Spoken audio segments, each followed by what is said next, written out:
গ্রামের এক বৃদ্ধ মহিলা, তার উচ্চ রক্তচাপ ছিল, তবে তার অনেকগুলো সন্তান। সন্তানদের খেদমত করতে করতে তিনি একদিন স্ট্রোক করলেন।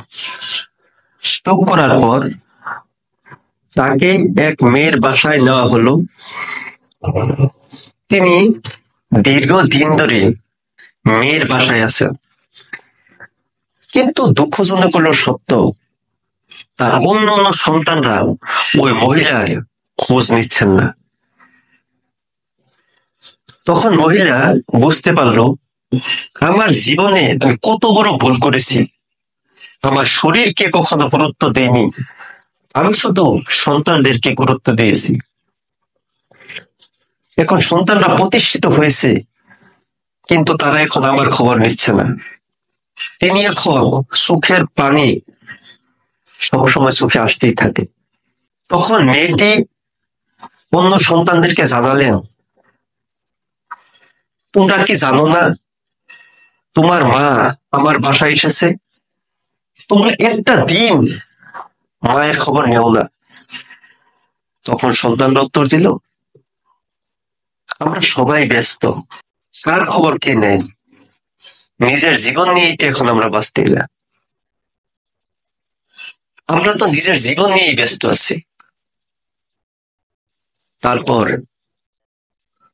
মেয়েটি আক্ষেপ করে বলল, মা যখন সুস্থ ছিলেন কিভাবে সন্তানদেরকে প্রতিষ্ঠিত করবে এটি নিয়ে মা সবসময় ভাবতেন।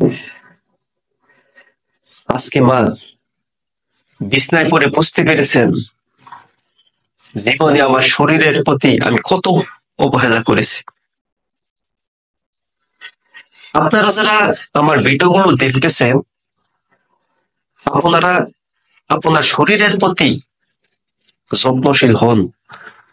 আপনার শরীর যদি ভালো না থাকে, এই পৃথিবী আপনার কাছে এক সময় বোঝা হয়ে যাবে।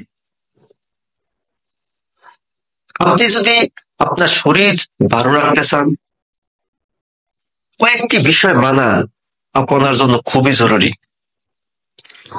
একটি হচ্ছে আল্লাহর দেওয়া প্রাকৃতিক খাবার খাবেন, মাঝে মাঝে রোজা রাখবেন, নিয়মিত 7-8 ঘন্টা ঘুমাবেন, প্রতিদিন কায়িক পরিশ্রম করবেন।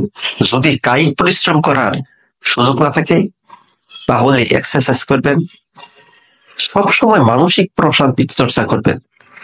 এই বিষয়গুলো মানলে আমরা সুস্থ থাকতে পারি। আর আমার ভিডিও দেখে যদি আপনাদের উপকার হয় তাহলে কমেন্টে জানাতে বলবেন না। আপনারা যে যেখানে আছেন সবাই ভালো থাকুন, সুস্থ থাকুন। আসসালামু আলাইকুম।